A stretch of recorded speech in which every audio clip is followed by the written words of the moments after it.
ఇవాళ ఎన్నికల ముందుకు వచ్చేటప్పటికి కనీసం రైతు రుణమాఫీ 4, 5 విడత ఇంతవరకు వేయలేదు.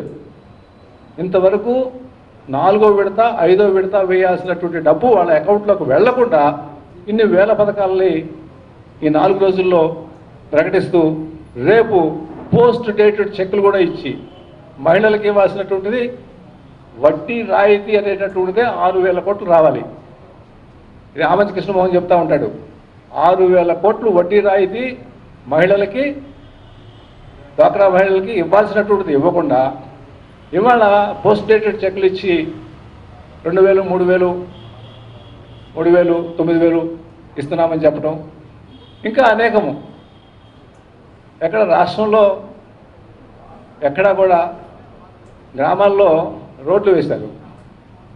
దాదాపు ప్రతి సంవత్సరము ప్రతి జిల్లాకి 700 కోట్ల రూపాయలు.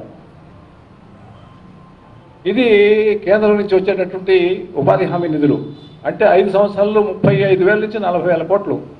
వాటితోటి వేసినటువంటి రోడ్లు కానివ్వండి, వాటితోటి వేసినటువంటి నిర్మాణాలు కానివ్వండి చూపిస్తూ ఇది అభివృద్ధి అనేటటువంటిది మళ్ళీ వాళ్ళని దుమ్ము పోస్తున్నటువంటి విధానం చూసాం. వాళ్ళు ఇచ్చినటువంటి గృహ నిర్మాణానికి శంకుస్థాపనలు చేసి అవి ఎక్సెస్ రేట్లకి మళ్ళీ కాంట్రాక్టులకు ఇచ్చి నిర్మాణం చేసామంటాం. వాళ్ళు ఇచ్చినటువంటి లాటరీనిక్ డబ్బులతోటి 15,000 రూపాయలు ఒక్కొక్కదానికి కొన్ని లక్షల లాటరీస్ కడుతూ మళ్ళీ వాళ్ళని దుమ్మెత్తిపోవటం, ఇవి మంచిదే, ఎవరో ఒకరు ఇచ్చారు చేస్తున్నారు అనేటువంటి దానికి సంతోషమే. ఇక రాష్ట్రంలో జరిగేటటువంటి మిగతా విషయాలకు వచ్చేటప్పటికి ప్రతిదానికి కూడా ఇవాళ ఒక మాట, రేపు ఒక మాట, ఎల్లుండి ఒక మాట. ఇవి ఈ మధ్య ఈ సందర్భంలో జస్ట్ ఒక లైటర్ వెయిల్లో మీకు చెప్పాలనుకున్నా, ఎందుకంటే వచ్చేసింది కాబట్టి ఫ్లో. లైటర్ వెయిల్లో మనకి భగవంతుడి సృష్టిలో మనకి జీవులు 4 రకాలుగా ఉంటారు. ఒకటి భూచరాలు. భూచరాలు అంటే మనుషులు, జంతువులు, వీరు. తర్వాత జలచరాలు ఉంటారు. జలచరాలు అంటే మన చేప, తిమింగలం. తర్వాత ఉభయచరాలు ఉంటాయి, నీటిలోనూ భూమి మీద, కప్ప లాంటి వాటి. తర్వాత ఖేచరాలు అంటారు. ఖేచరాలు అంటే పక్షులు, పైన ఆకాశంలో తిరుగుతూ ఉంటాయి ఖేచరాలు. కానీ భగవంతుడి సృష్టిలో ఇంకొక 5వ సృష్టి కూడా జరిగిందేమో అనేటటువంటిది నాకు అప్పుడప్పుడు అనుమానం వచ్చి ఈ మధ్య రూఢిగా నిజం అనిపించింది. అది ఒక వింత జీవి. ఆ వింత జీవి ఎవరంటే మా తోడరుడు. ఆయన పొద్దున ఒక మాట, సాయంత్రం ఒక మాట, రేపు ఒక మాట, నిన్న ఒక మాట. ఇది మరి ఎట్లా సాధ్యమనంటే నిజంగా వింతగానే మనకు గోచరిస్తూ ఉంది. నిన్న ఇదే చెప్పాను కదా, రుణమాఫీ చేయకుండా మళ్ళీ ఈ యొక్క వరాల్లో ప్రకటించడం దగ్గర నుంచి ప్రత్యేక హోదా అవసరం లేదు, ప్యాకేజీ ముద్దు అని నిన్న చెప్పడం, మళ్ళీ లేదు ప్రత్యేక హోదా కావాలని చెప్పడం దగ్గర నుంచి పోలవరం ప్రాజెక్టు విషయానికి వచ్చినప్పుడు చెప్పాలి మీకు. పోలవరం ప్రాజెక్టు సంబంధించినటువంటి పోలవరం సోమవారాన్ని పోలవరం అనో లేకపోతే 300, 400 కోట్లు పెట్టి అందరినీ చూపించడం, నేనే చేస్తానని చెప్పడం, కేంద్రం మొత్తం నిధులు ఇస్తున్నా కూడా ఏం చెప్తా ఉన్నారు? ఈ పోలవరానికి సంబంధించినటువంటి విషయంలో 96లో దేవైగౌడ ప్రధానమంత్రి, ఆ రోజున ఎర్రంనాయుడు, ఉమారెడ్డి వెంకటేశ్వర్లు 4 మంత్రులు ఉన్నారు. ఆ రోజున ఎర్ర నారాయణ స్వామి అని చెప్పి ఇప్పుడు కూడా బతికే ఉన్నాడు కావాలంటే. పోలవరం సాధన సమితి అనేటటువంటి ఒక ఆర్గనైజేషన్ తోటి ఆయన ఉద్యమం మొదలుపెట్టాడు.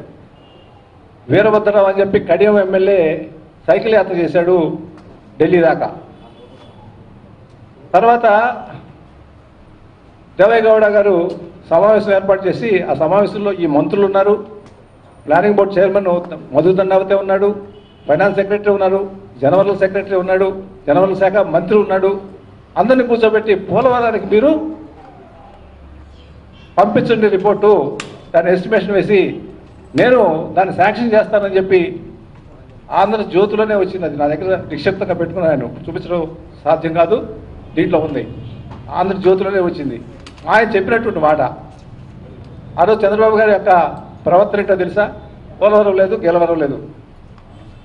ఆయన ఎందుకన్నాడంటే పోలవరం కూడా ఇస్తారని ఆయన ఆల్బట్టి నారాయణపూర్ డ్యాములు కట్టుకోవడానికి ఎత్తు పెంచుకోవడానికి ఆయన వీళ్ళు అడ్డు చెబుతారేమో ఆంధ్ర వాళ్ళని చెప్పి పోలవరం మీరు తీసుకోండి కావాలంటే అని చెప్పి దేవేగౌడ ఇస్తే ఆ రోజు పోలవరం వద్దు గెలవరం వద్దు ఇంకా ఎర్రా నారాయణ స్వామి గారి యొక్క పిలిచి నువ్వు ఉద్యమం చేయడానికి వీల్లేదు నువ్వు మానుకో అని ఆయన పిలిచి ఇప్పటికీ బ్రతికే ఉన్నాడు ఆయన కావాలంటే అడగండి వెస్ట్ గోదావరిలో ఎంపీగా ఉన్నారు మంత్రిగా చేశాడు ఆయన ఇది ఆయన చేసినట్టు ఇవాళ వచ్చే చెప్తారంటే పోలవరం నేనే అసలు పోలవరం నేను లేకపోతే లేదు అని చెప్తూ మాట్లాడుతుంటే ఏం చేయాలి ఇలా అనేక విషయాలకి మనం గమనించినట్లయితే ప్రతిదీ నిన్నొకటి ఇవాళ ఒకటి రేపొకటి చేస్తున్నటువంటి విధానం మన కళ్ళ ముందు కనపడతా ఉంది కాబట్టి రాజధానికి సంబంధించినటువంటి విషయంలో కూడా భూములు తర్పణం చేయడం మనం చూస్తూ ఉన్నాం ఒకరికేమో 4 కోట్లు అంటారు ఒకరికి 2 కోట్లు అంటారు ఒకరికి 10 రూపాయలు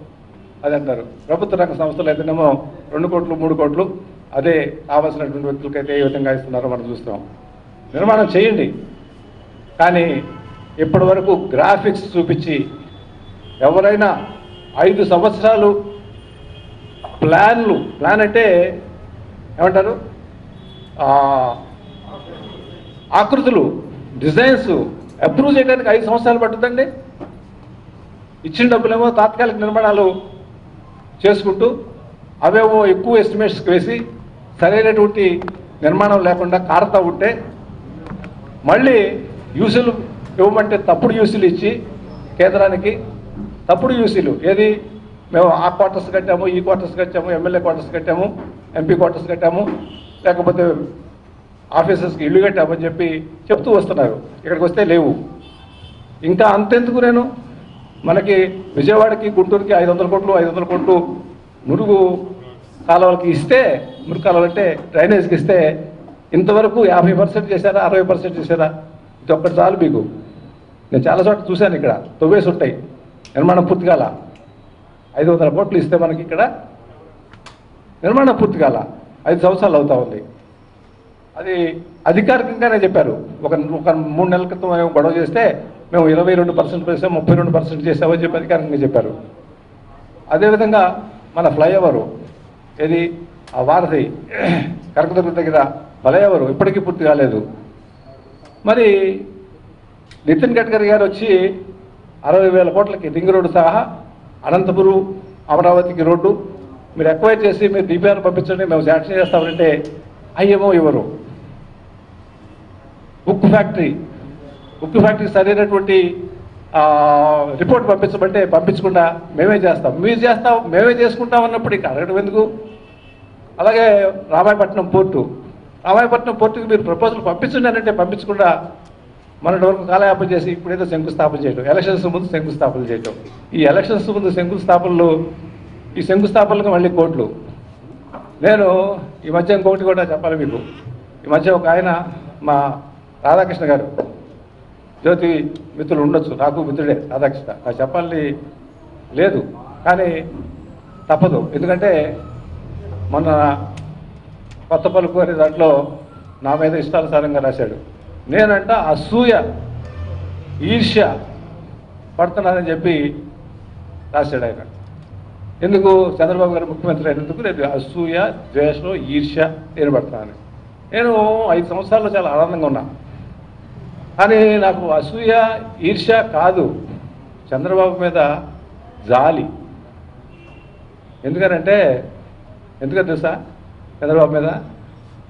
చంద్రబాబు సీట్లో కూర్చోచ్చు కానీ నాలాగా మాత్రం ఆనందిస్తూ ఉన్నట్టు మనిషి కాదు అని చెప్పి నేను అనుకుంటాను నేనైతే ఆ సీట్లో ఒక్క నిమిషం కూడా కూర్చోలేను రోజు సోషల్ మీడియాలో కామెంట్స్ తిట్లు భరించలేం ఎందుకు అబద్ధం జనాలకి అబద్ధాలు చెబుతూ రోజు చెబుతూ ఉంటే ఆ సోషల్ మీడియాలో వచ్చినటువంటి కామెంట్స్ చూసుకుంటే ఎవరు కూడా సంతోషంగా ఆ సీట్లో కూర్చుంటానంటే ఇక వాళ్ళ కర్మకు వదిలేయాల్సిందే నాకు అసూయ కాదు ఈర్ష్య కాదు నాకు జాలి ఇది నిజం వాస్తవం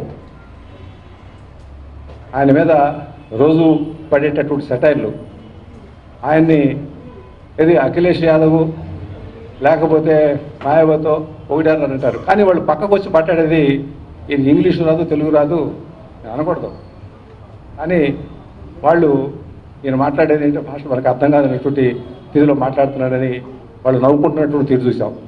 అంతెందుకు, నువ్వు రోజు మాట్లాడుతుంటావే నీ కార్యకర్తలో, నీ మంత్రులు, నీ దగ్గర పనిచేసేటటువంటి ఆఫీసర్స్ రోజు టెలికాన్ఫరెన్స్లో పొద్దున్నే స్టార్ట్ అవుతుంది, గంటన్నర 2 గంటలు.